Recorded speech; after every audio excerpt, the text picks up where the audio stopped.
across the desk with Elizabeth Plouffe, that would be me. And my guest today is Marguerite Zimmerman, who is President, CEO, Chief Minion, Cook and Bottle Washer for E=mz², and has a fantastic product called Momentium. And sort of the goal of Marguerite is to help you sell better. Welcome, Marguerite. Thanks, Elizabeth. It's a real pleasure to be here. So we're gonna try and get the formal out of the conversation. Are we in the conversation? Well, both. We'll see how it goes. This has been really cool because you and I have known each other now for like 4 years. We have, and it's kind of scary how fast time goes. Okay, truth. My last guest was Wayne DeAdder, and Wayne and I did some math. You're gonna feel so much better after this. Have known each other since 1979. Whoa, I think I was still a baby then. Yeah, just you and me both.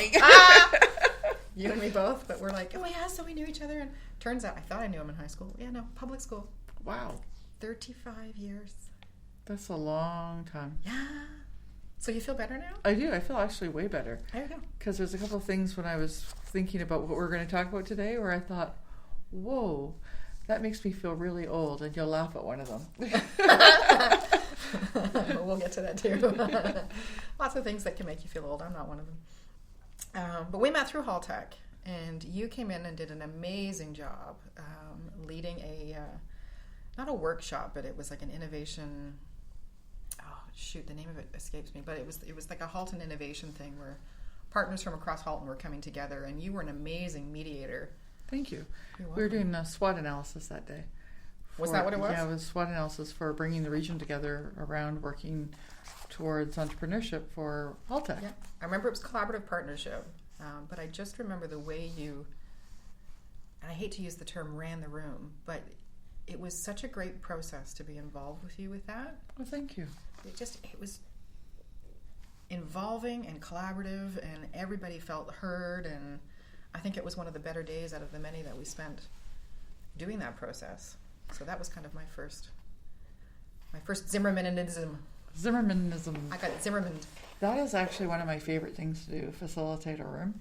Yeah. And I know it sounds weird to say this, but it's an easy job because you really get everybody else to do the work. And you're guiding. It's not as easy as you think. It isn't as easy as you think. I've come to realize that, but I just love it because it shows, though. You can have so much fun helping people to come to ahas. Yes. And it's just, you're guiding and letting them find those ahas, and it's so much fun. And we also have, so we're gonna go to the start-off question in a second, but the other thing that I've had the pleasure of working with you on was you did a workshop for At My Office on sales and that whole process. And I'm telling you, I had 4.5 pages of aha notes because you had light bulbs going off for me all over the place that as an entrepreneur, I had never considered the channels you suggested and the barriers to sales that Momentium helps you overcome. So it's just been one positive love fest after another with you. I love it. And I've learned so much from you and learned about, communications. And I loved how you worked at Haltech and all the work you're doing at MCV and At My Office. So I feel equally as blessed to have met you. Aww. Oh, quite serious. We'll have a moment. So when we talk about history, the one thing I love to lead these podcasts off with is Marguerite as a little girl. Marguerite is a little girl. So what did you want to be growing up? Because I would imagine that this was not what you had in mind. You would be absolutely right. Yeah. But, it was funny because when I got reflecting on this question, I found that there was kind of a common thread, which is kind of hilarious because you wouldn't think that these are at all connected. Right. But the question really makes you think. And I think like most people, it's kind of changed over the time because you go through different phases in your life. Yeah. So, this is really embarrassing, but I read this series when I was that was written in the early 70s. Yeah. Called Vicky Barr, and she was like this, it was like a Nancy Drew series. Never heard of Vicky Barr, but Nancy Drew, she was my peeps. She was your peeps? Mm-hmm. Well, I liked Vicky Barr because she solved mysteries on airplanes, and she was a stewardess. So I got this really cool idea that, maybe I would like to be a stewardess, but then I found out at the time I was too tall. So, okay, full disclosure, I went to school to be a flight attendant. Oh, that's hilarious. Decided that was not the career. I'm not a nice person. Yes, you are. I'm not nice enough to do that job. God bless those people, because You couldn't be nice enough that long, is what you're saying. nope. That's funny. All right, so you and Vicky Barr. So me and Vicky Barr, I thought, I'd like to be a stewardess. But then, later in life, when I got into high school, I thought I wanted to be a lawyer. And but the funniest You're thing too is... nice to be a lawyer. Well, thank you. I like you for that. Yeah. But the funniest thing, there's kind of a common thread when I really started thinking about it. Like, everything that I wanted to do involved helping people. Even my very first, endeavor at commerce was pulling a little wagon along and helping my uncle who had all these extra vegetables in his garden. He was poor, and I got the bright idea. I can't remember if I was 6, 7, or 8, but I got the bright idea. I took this around and knock on all the doors and sell the vegetables, which I did. Yeah. So, I think that there's been that common thread, which is kind of interesting. You're a ballsy broad. Look at you go. It's kind of weird, eh? No, that's not weird at all, but I never would have been that ambitious at that age. I was more like, la la la, Mickey Mouse, yay! Truth be told, I think in the end my uncle let me keep a lot of the money and I got a lot of candy. Isn't that every kid's goal? Exactly. Make my life sweeter. Because I'm 6 and life is hard. Love that candy. Yep. Yeah, love that Still candy. like it. So you're chugging along with your wagon. Mm-hmm. High school. What happens in high school? Where does Marguerite go in high school? Well, in high school, I decided that I really wanted to be a lawyer. And unfortunately, as fate would have it, I didn't have the ability to access financial resources that I needed to go to be a lawyer. My marks were high enough, but... It was divine intervention, because you never should have been a lawyer. Yeah, maybe it was divine. And it's nice. funny because I still have people today say, you would have made a great lawyer, but maybe it burned me right out. Who knows, right? So as fate would have it, I ended up going to college to become, for a paralegal. So I started off in the trust and estate business and managed people's money and found that really interesting. But I wanted more client exposure. I wanted to do more work with clients and get a little bit deeper into the client role. So I started looking around and I got recruited by an insurance company to work in estates and planning for them.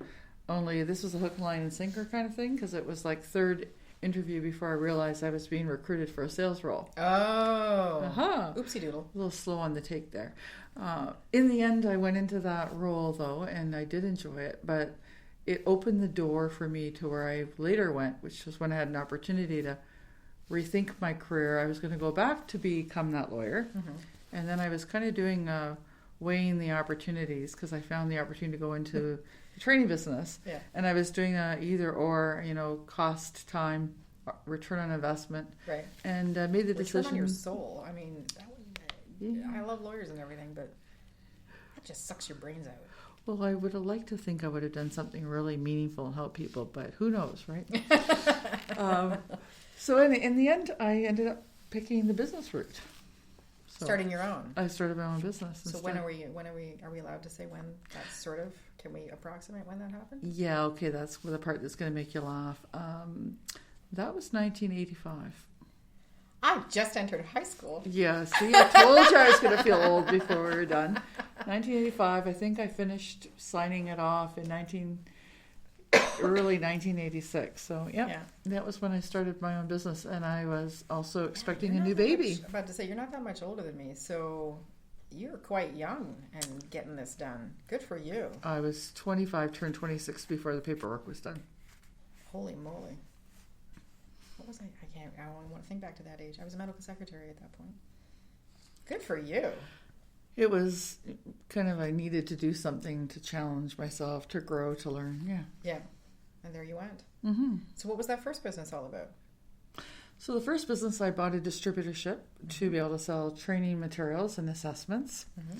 And I worked with that distributorship group from 1986 till 2001 or so. Wow. Yeah. Good for you. Yes. It's pretty cool. Yeah. Okay. My first year, I was 26 and still wet behind the ears and pregnant. And I sold, in my first year, about $80,000 worth of services. So that wasn't bad for my first year. Put that into now money, that's quite impressive for first year sales. Good for you. Yeah, so it was a great learning experience. It gave me the room to do a lot of learning and growing, and it's great. So now we're done with them in 2001, and you have 2 kids.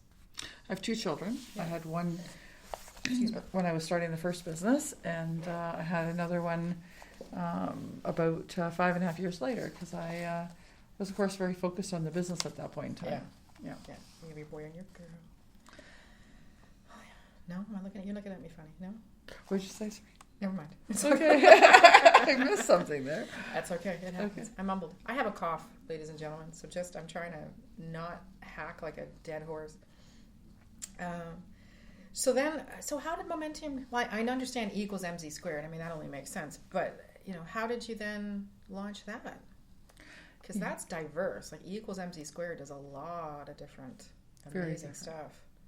Well, it's kind of funny how you get there, but I found myself very frustrated with the way people were learning in sales. And when I started off in my Canadian Training Development Group distributorship that I had bought, when I started off my first company, I actually was doing organizational development and management training and all kinds of different things. And what happened over the course of time is that I had more and more clients ask me to help them with sales. And what I found frustrating was that the event concept, the 2 or 3 day event just didn't work. And I was looking for a way to really and truly have those salespeople to be empowered so that they could win, and then in turn the company could win. So the only way you can do that is if you can have a long-term learning process where you can really help them to own the learning and be able to use it. Versus like a 2-3 day intensive and then you're on your own. All the stats prove that within 30 days you've forgotten everything, and there's a very short uptake. You're lucky if you get an uptake in results for maybe 90 days. So everybody in the training business knows that, but I think we were really early to the focus to change that and look at ways of being able to use technology and also develop new curriculum. A lot of the curriculum in sales is very process-centered. This step, then this step, then this step. Which is really hard to retain from a learning perspective because it's so abstract. Yeah, it's very theoretical. And while it's important to have a system or a process, the reality is the majority of what makes a difference is going to be how you communicate with that individual, with that prospect, and create value and differentiate yourself and help them to see the value and change. And those particular skills really were not well taught, and they're hard to practice because they take practice for you to really own them. So we really wanted to bring a new learning system and a new curriculum to the table, and a way of being able to let people learn wherever they are and truly learn. Versus learning on customers and making very costly. I just finished reading an interesting book called Pitch Anything by Oren Klaff.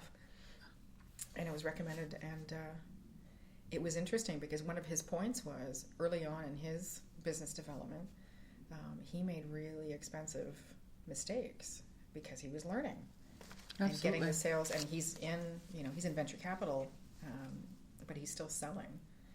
And it's how he ended up developing his process. But I can imagine from an organization's perspective, if you don't invest the proper time in training your sales staff, who are your front line, they are your face, you end up, would you happen to just theoretically know what kind of losses a company could expect by having an inexperienced or inadequately trained sales force? Yeah, they're massive. There's a lot of different studies around that, and some of them focus on the hard cost, and then some of them will focus on the opportunity loss, and sometimes that's hard to measure. Yeah. The reality is, the single biggest investment a lot of companies make, especially when you have a limited budget, is to bring in those that sales talent. And often we lose talent who are really good because we haven't been able to find ways to develop them effectively, and they really would have made it. And then obviously there's the flip side, is making sure we bring the right people on the bus. Right. But some of the studies will tell you that you're looking at a minimum of a $250,000 investment, depending on the learning curve for somebody when you're bringing them in, and what the expenses are for that individual. It could be much higher. Those are hard costs. When you start to get to the soft costs and the opportunity loss, they're mammoth. Incalculable. Oh, they are incalculable. In fact, it's so sad. So I feel really bad for the businesses because they need a way of being able to get organic growth, and they need a way to succeed. But I sometimes even feel worse for the salespeople, especially when they are individuals who really wanted to do their very best. So almost get thrown to the wolves. I mean, you're setting them up for failure when you don't provide them with the right tools. 100%.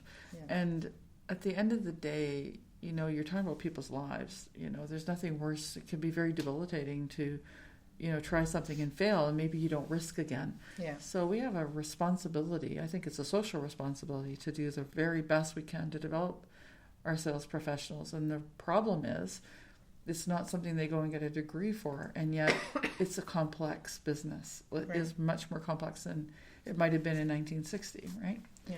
So there's a balance here. How do you bring a better technology to it? How do we make sure people are given every tool that they can, and we've given them the opportunity to be competent?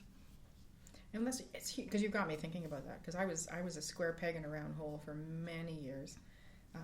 And just trying to fit into a position that I either didn't get adequately trained for, or just my talents weren't being used. And I don't mean that in a toot my own horn kind of way, but everybody's got talents and strengths. And if you don't have an organization that recognizes those and develops them appropriately, I mean, you end up doing a worse and worse job because you end up feeling worse and worse about yourself. Absolutely. And in a lot of sales organizations, there's a lot of pressure to reach numbers. Yeah, quotas.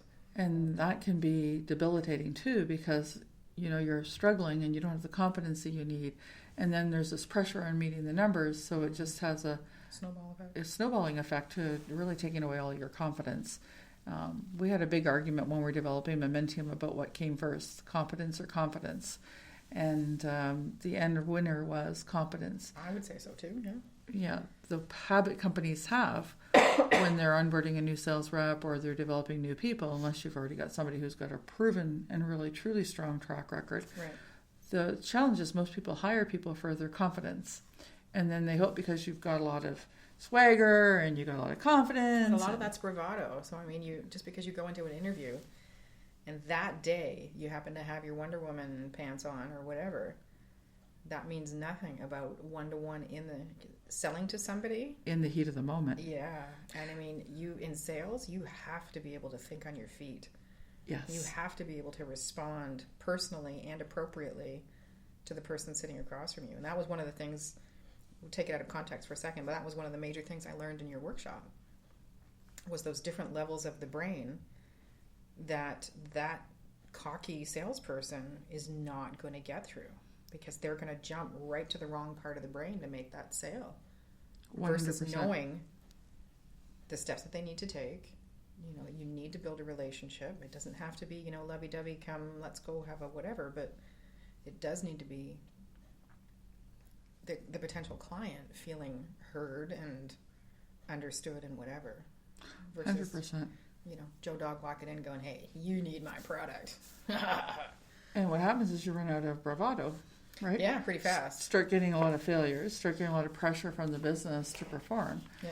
And in fairness, companies haven't had great choices on how to help people to truly become competent. It's hard.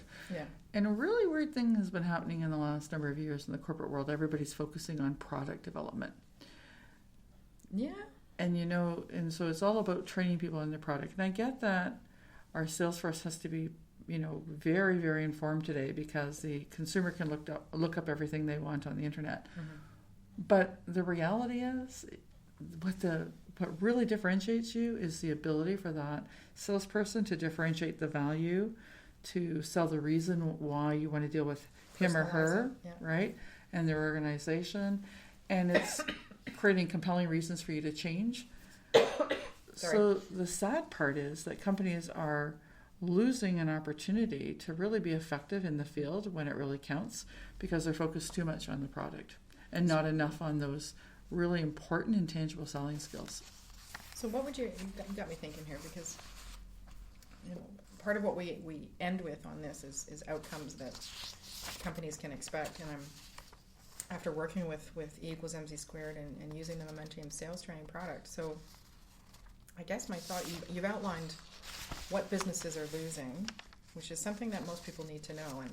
And I would argue almost that building appropriate sales training has to be part of your marketing budget. Almost. Oh, man. It's funny that you went there. Like funny haha or funny uh-oh? No, funny, like funny in a good way. Yeah. I've always been at a kind of perplexed why an organization would spend a lot of money on marketing and branding and not on developing their people, because now you've put a message out in a brand, and then the experience that I have with the brand, which is going to be when that salesperson or the person who Exactly. represents you is not congruent, it's very disappointing. Yes. So you'd spend millions of Doesn't dollars. matter how shiny your logo is if your people suck. Yeah, you spend millions of dollars on building the brand and very little money on making sure that the experience is consistent. Yeah. And that they're really equipped to be able to convert a lead when it comes in. Yeah.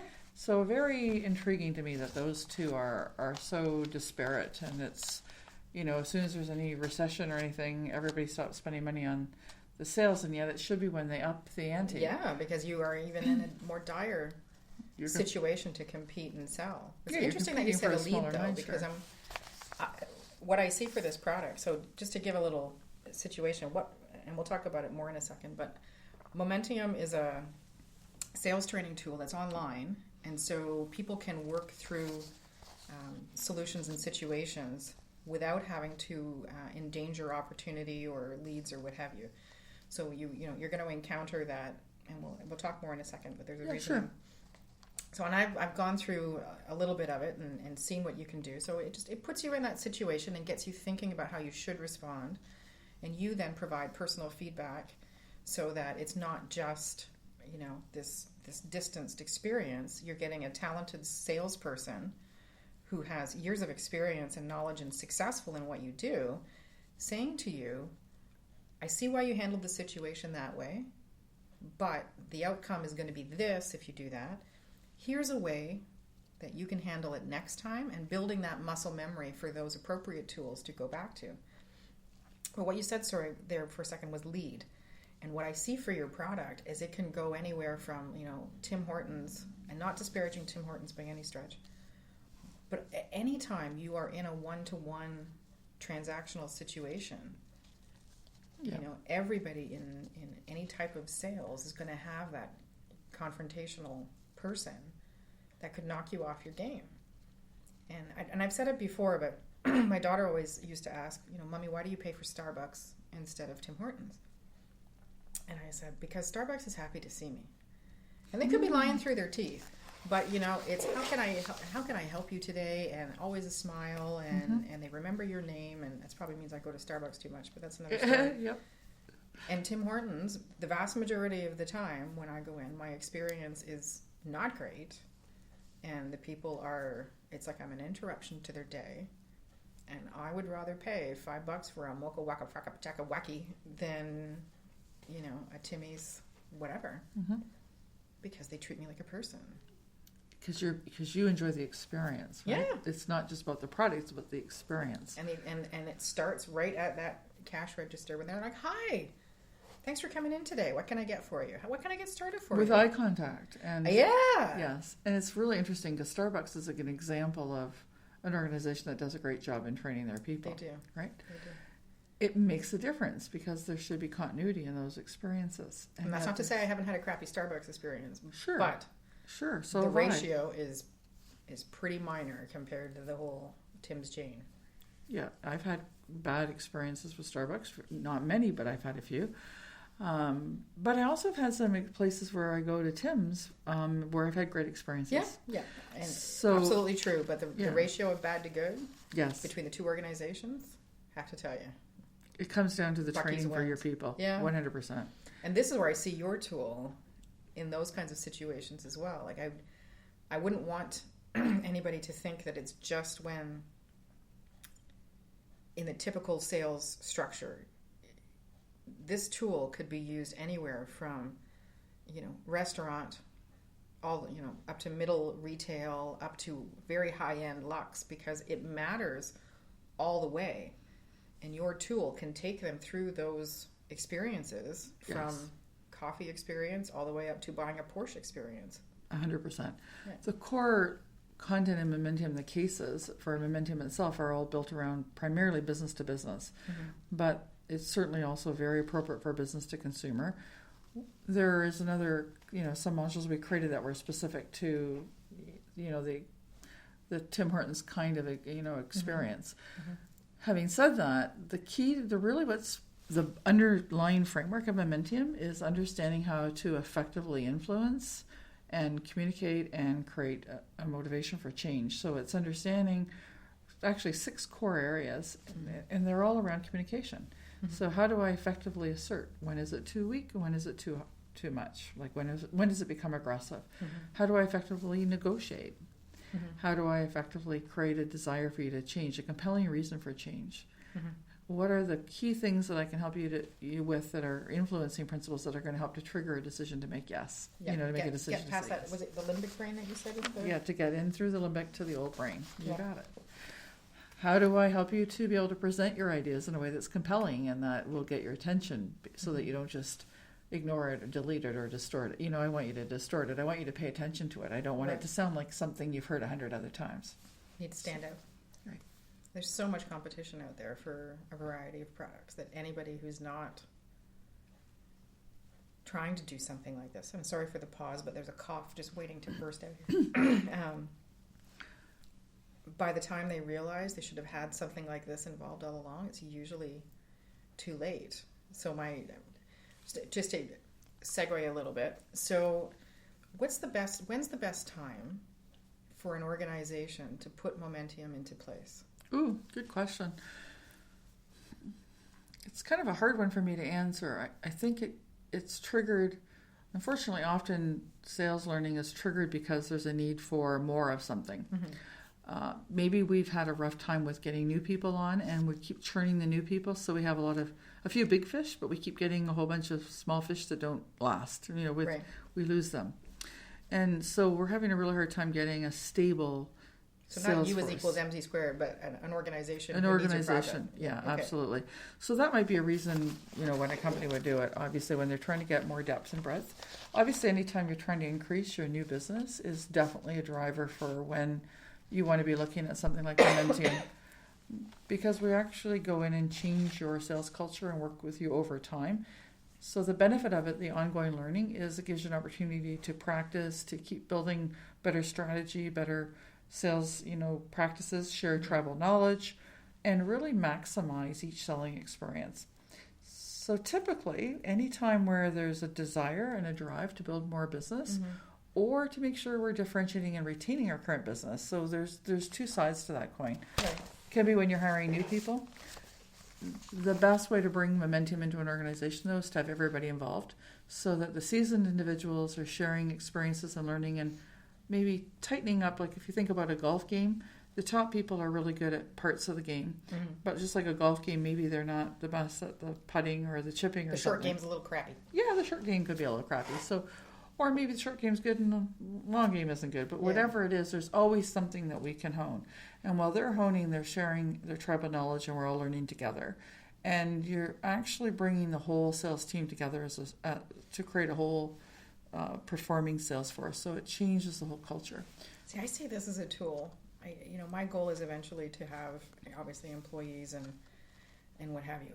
I don't know about potentially being in a sales thing, but if I were starting a business from scratch and knew that I had to have a sales team, I'd want you in from the get-go because I can imagine the amount of savings and stress that is saved from having your team trained properly from the beginning. 100%, and including inside salespeople, customer service, anyone who's going to have any impact on the customer. Yeah. It's really interesting when you talked about starting from the beginning. A lot of entrepreneurs start off being the salesperson for their organization. Yeah. Hello. Hands up. Hands up, right? Yeah. You've been there. Yeah. So what happens is if we don't get a sales system in place early on and then a way when we're adding people of getting some consistency in that. Yeah. You're all over the map. It's like spaghetti against the wall. Yeah. And then a lot of information is sitting in the entrepreneur's head. Yeah. But it's hard. How am I going to get that conveyed through to the organization? Right. So it's really neat because we can work with small organizations or we can work with massive organizations. And we have some really big clients that are part of global organizations where we work with all their sales force across the U.S. and Canada. But then we have some really phenomenal smaller businesses. And I have to be candid. I love working with them because we can have a big impact and it's so much fun. So from the beginning that you're setting them up for success. Yeah. And I met another organization through Haltex. I'm telling you that job has connected me. And what they did was they went in at critical mass for potential problems in an organization is about 150 employees. If you don't have your processes and stuff in place, then that's where you can really go sideways and lose your organization. And that's how they were presenting their service.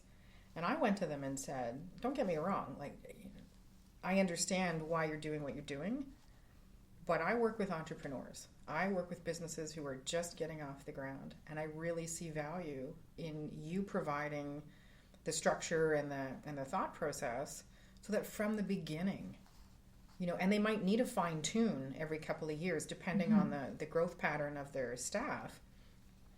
But wouldn't it be fantastic to provide those tools at the get-go versus it having to be, oh crap, we really messed this up and we're all in silos and our sales staff are all over the place with, inconsistent messaging and inconsistent experiences and whatever. Now we have to fix it. Well, if you had the processes in place in the first place, you just need to fine tune. You become part of their marketing and HR team, and every year or two, come in and do a, hey, how you doing? Oh, no, remember we talked. Yeah, absolutely. And bring new people up to speed by having a consistent process that anyone can start at any time, which is really neat. Your point is really valid. I'm now wanting to cough. Your point is that really time of year. Your point is really valid, though, because if you also think about it, it's very likely that organization is competing with people who have better trained people. Yeah. So if you don't start your training early on, then how are you possibly going to compete? You've got organizations that are better funded, they're larger, they're bigger. So how are you going to compete? It's not just going to be maybe something new and shiny that you're offering. Yeah. You're still going to need to have people who are well trained and able to maximize every opportunity. Oh, absolutely. Absolutely. Yeah, and that's where I think, when people are looking at their budget, ooh, Jinx, you owe me a soda, simultaneous cough. When people are looking at their budget, that seems to be the place they always skimp. And I really think and I'm just reading an article, I think it was in Success Magazine or somewhere. No, sorry, it was the Success Magazine CD that comes in that magazine. And I'm touting it a little bit because honestly, if you're an entrepreneur or small business owner, this resource is just fantastic. And she's one of the sharks. I think she's referred to as the warm-blooded shark on the Shark Tank. Okay. And I'm sorry, her name is just escaping me right now. But she's got a show on QVC and whatever. Her point was, sometimes people are so in love with their idea, they just think their idea is the bee's knees, that they think, well, this can sell itself. It's just so great, which is fantastic that you have that passion, and it's fantastic that you believe so much in what you're doing. However, reality is, 10 other people have probably had the same aha moment as you have and have some kind of iteration of your product, service, or idea, and hopefully have somebody like E = MC² on board who's going to blow your idea out of the water. In 6 months, you'll be sitting there going, but I had a great idea. 100%. At the end of the day, it always comes down to marketing and selling. Mm-hmm. So, we've all, for those of us that are old enough to remember VHS and VHS and Beta. Sorry, oh my right? God, yeah. It's not the best technology that always wins, right? Yeah. So, my friend Tracy, who I've been friends with now for like 33 years, something like that. I'm dating myself. I'm only 45. Wow. You had to get that in there. I did. My birthday's coming soon, so I'm like, ooh. Anyway, her stepfather bought this picture disc system that was like gonna kick Beta and VHS's ass all together. And I remember seeing these things going, because it was like a giant CD, like a big ass pie-shaped CD. Wow. That you put into this machine. And I don't remember ever watching a movie, quite frankly, because they were so hard to find. And I think within a year, they just weren't on the market anymore at all. It's like, oh, Bob, that was such a nice idea. Oopsie doodle. Well, just on that note, the Soda Stream that's out today? That was out.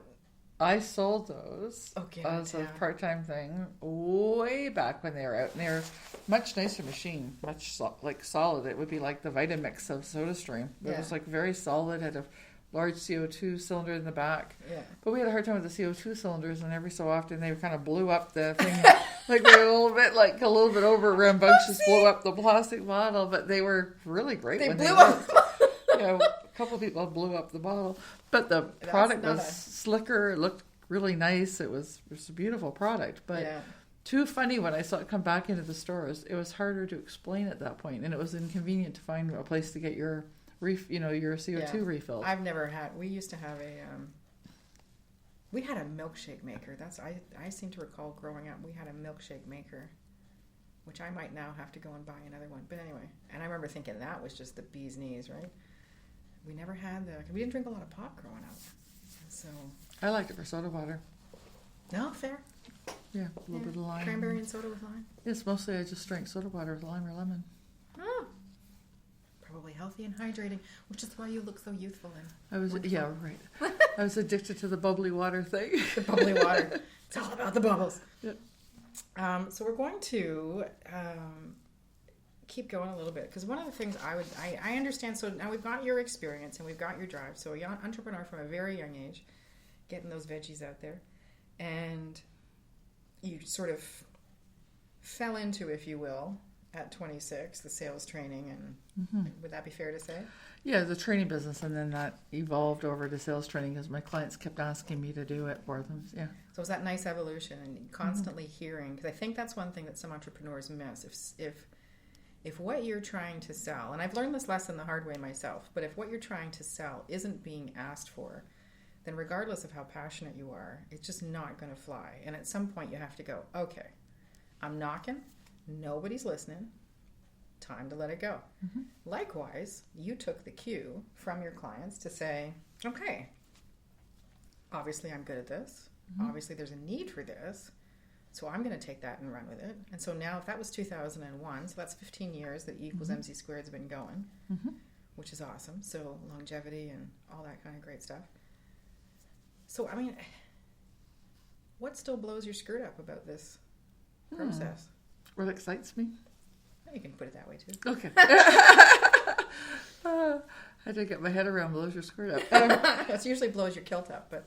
Yeah, I think what really excites me, and sometimes it can sound a little bit weird to say because it sounds so simplistic, but you get so much out of watching an individual or a team. Oh, no, I totally get that. Okay, getting totally it and changing their life and seeing them become more comfortable with who they are, more confident, more able to assert more effectively. I get really excited when they're enjoying the learning experience and they're using the learning experience. So they're taking what they're learning and they're applying it, and it's changing them and it's growing them and it's having an impact on their life. And a lot of times it's both personally and professionally. Oh yeah. So they're carrying those skills out. So I'll give an example. Years ago, we worked with this gentleman who was a part of a company. He was in Quebec, and you always the biggest smile on your face right now. It still makes me smile because he sent us kind of mementium love letters. Aww. Right? They just made me smile. Yeah. But he started off totally resistant to having to learn this way. You want me to do this online? And then he knew that people can see his score, so he was resistant. And on the Monday, fear. Very much a lot of fear. And on the Monday, I get this phone call I was doing this all weekend, and he was very upset, and he didn't want to continue because his score looked bad. And I walked him through. He had performance anxiety. Yeah, he really did. He didn't want to look bad, and salespeople are competitive, if nothing else. They don't want to look bad. So I walked him through, taking a breath and walking him through it. And in the end, he loved it. Loved it. Yeah. But the best part... Momentum converter. Oh, unbelievable. And the best part was, within the first 90 days, this was an already experienced salesperson, already successful, and already had been in this role for some time. Within 90 days, he'd increased his sales by over 20%. Wow. By the end of the year, he had a 78% increase year over year. I'm not kidding. But that's a bad word, but... I know. But the best part of the story, and honestly, the part that to this day I still get, was the love letter he wrote us about. I'm so pumped. Yeah. Was the love letter he wrote us about. I said verklempt, but you can say pumped. It's all pumped, good. Yeah. What blows my skirt up is he wrote us a letter about using the Momentium principles to help his son to sell himself into his first job. Oh, And that's a tear. I know. And he said Momentium isn't about selling. Momentium is about life. Like, he wrote us this beautiful love letter. It was gorgeous. Yeah. But the best part was he helped his son go through the steps and helped his son know how to position himself. And his son got his first part-time job at $15 an hour, way above minimum wage. So he sold himself up on top of that. Exactly. It was like, whoa, right? That was an absolute love letter. And that kind of stuff pumps me when you get to hear or see people getting, experiencing change and having a more fulfilled life for it. So not always can you equate it to dollars. Like, when we work with universities and colleges, we get a lot of students loving the experience, but you can't always equate that to a dollar increase. And even with some salespeople, it can be a little bit harder to equate it because we don't always get all the data from the client that you'd like to get back. They say they want to measure it, but so often they don't. Oh, yeah, they just want to, they're done. But you can, I think, because you made a point before about confidence versus competence.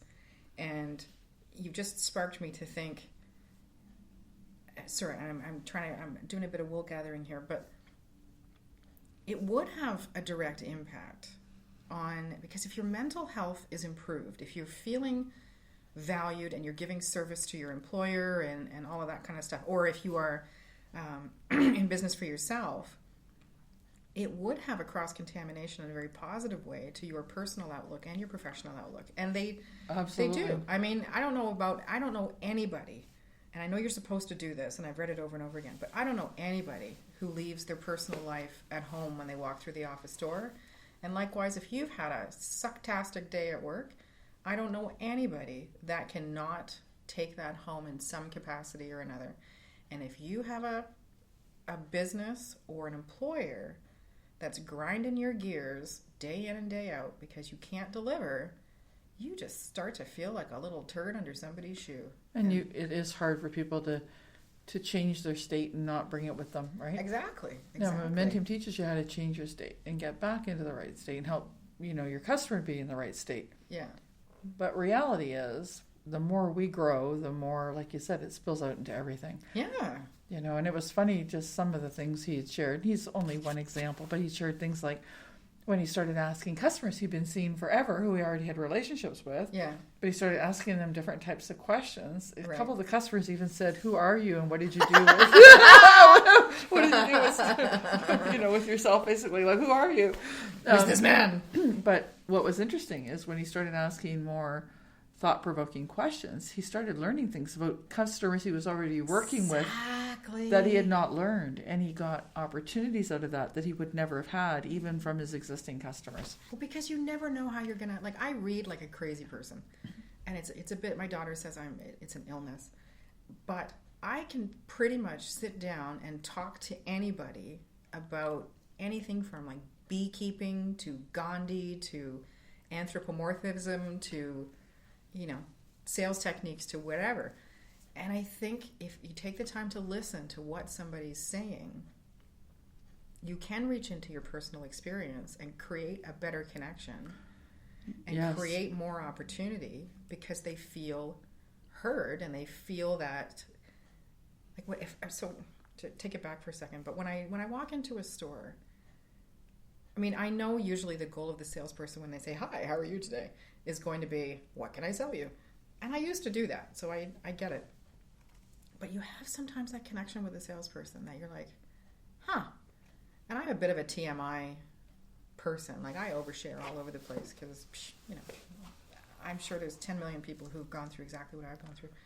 But they always manage to take that in a positive way and steer me towards what I need versus what I want.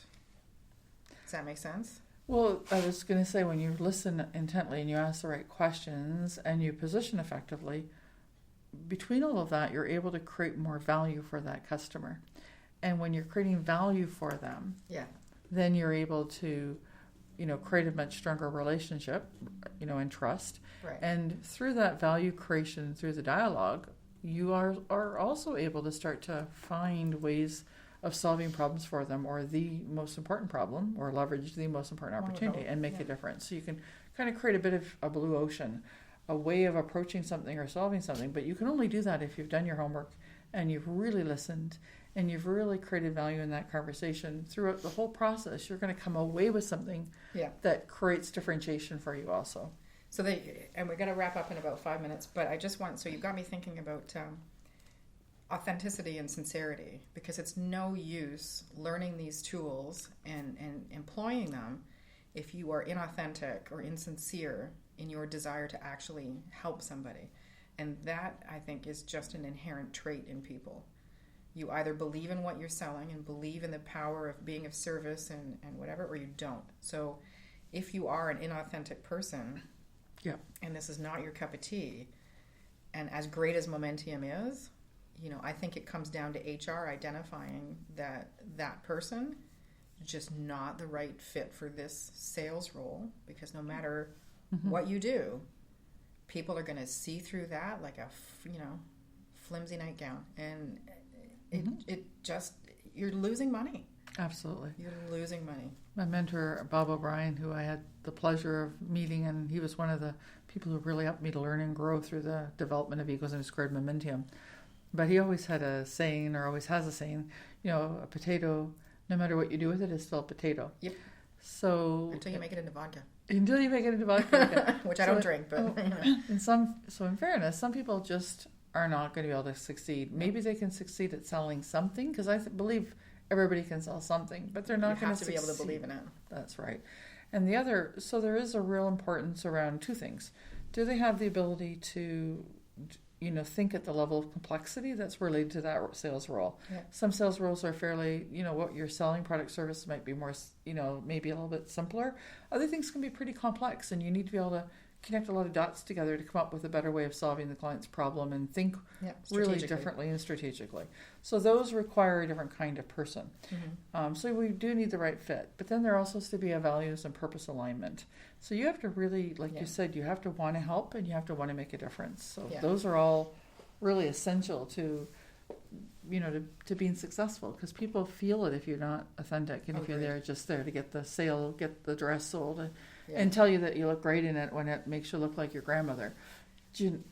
I worked for Tabby for a year, and I used to have people coming in and asking for me because I would tell them in a very nice way, and it wasn't like, man, you look like shit, but it would be, you know what, I don't think that flatters you quite the way you're looking for, but we have this. Oh, I would never wear that. I'm like, you know what, can you just try it on? It's just you and me. It's just give it a try, and just come out of the change room, and invariably they would come out and they'd be like, you were right. And it's just somebody seeing you in a different manner, but it's being that authentic. You know what, that skirt is just not gonna, being candid, do it for you. Sometimes I think what scares people most about sales is having to sell something to somebody that they don't want. And reality is you shouldn't do it. If you're not solving a problem or leveraging an opportunity, we should never be selling something to somebody just for the sake of the commission, for the sake of. There's enough people out there who can genuinely use your product or service, and it's genuinely going to solve a problem for them, or genuinely solve, an opportunity. Well, they won't become a brand ambassador for you if you sell them something that is, a clunker. The greatest, thing I think that makes you feel good is like what you did.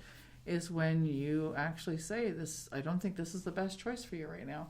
And I'd rather have somebody walk away. Yes. If I meet up with a client for MCV Communications and I'm not the right fit, I would rather refer them to one of my many, many talented colleagues, and maybe they're a better fit for a certain skill set. I would rather do that than try and force the relationship to work. Because I know in the end, I'm not going to deliver the product that they need. And that's not fair. No, and it's a pay it forward. In the end, somewhere along the line, it'll come back to you. It might not come back to you from the same person. I'm more concerned about I thank you, but I'm more concerned about the client being happy.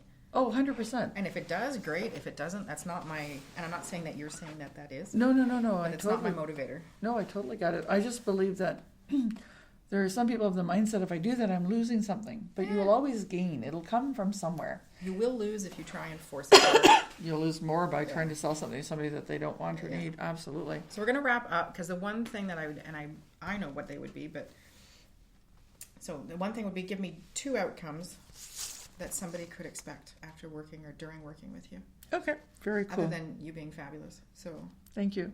what would those 2 be? Well, I'm going to frame it by saying one of my clients likes to quote me for having said that if you can't sell the intangibles, you'll be replaced by the internet. So, one.